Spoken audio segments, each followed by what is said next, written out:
Hello বন্ধুরা, তো মেলার পরের দিন যে সকাল সকাল বাবা নিয়ে এসেছে খাসির মাংস আর মা আর আমার জন্য মাছ। তো আমার খাসির মাংস খাওয়াবে না, আর মা তো কোনো মাংসই খায় না, শুধু মাছ খায়, তো সেই জন্য এনেছে। আর মাইমা বলেছে কচু শাক খাবে মাছের মাথা দিয়ে, তো সেটাই রান্না হবে। তো সবাই সবজি কাটছে, বৌদি, বোন, মাইমা যে, আর এদিকে দেখো দাদু নাতনি কি করছে, মারামারি। ঠিক আছে।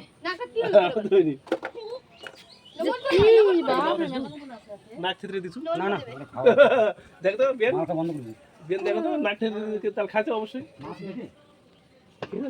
আর এদিকে দেখো দুপুরবেলা অপর্ণা আইসক্রিম পার করে দিচ্ছে আমাকে, দাদা কিনতে দিয়েছিল, সবাই মিলে খাবো সেই জন্য। ওই যে মা রান্না করছে, তো মাকে একটা আইসক্রিম দিলাম, কারণ অনেকক্ষণ ধরে উনুনে পাড়ে আছে, গরম লেগেছে। আর এদিকে দেখো বৌদি খাট রং করছে, আর সবাই এখানে দেখো আইসক্রিম খাচ্ছে বসে বসে। আর ওই দিকে অর্জুন চলে এসেছে, তো অনেক কয়দিন হলো, প্রায় 1 মাস, তো অ্যাক্সিডেন্ট হয়েছে, বাড়িতে বসেই আছে, তো আসতে পারে না, তো আজকে চলে এসেছে অনেক কষ্ট করে। রং মিস্ত্রি রং করছে, কেমন হচ্ছে কমেন্ট করবা।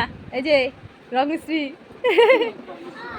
সেই রং হচ্ছে, সেই কেবল তো শুরু, আরো 2-3 বার হবে। আইসক্রিম আমার বাবা আইসক্রিম খাচ্ছিল, আর আমার ভিডিও করা দেখে দেখো কেমন কীর্তি করছে। তো বাড়িতে সবাই আত্মীয় স্বজন এসেছে, তো মন বাড়ির সবাই ভালো আছে। এমনিতে আমাদের বাড়ির সবাই মিশুকে সবাই ভালো। তো তারপরে এদিকে দেখো মায়ের রান্না কমপ্লিট। তো রান্না হয়েছিল ডাল, কচু ঘন্ট, মাছের মাথা দিয়ে পটল ভাজা, পাঁপড় ভাজা, মাছের ঝোল, আর এদিকে আছে মাটন।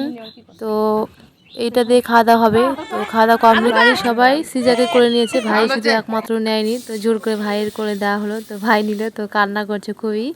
আর এদিকে দেখো রং করছে, তো ভাই চালাতে শিখছে রং মেশিন।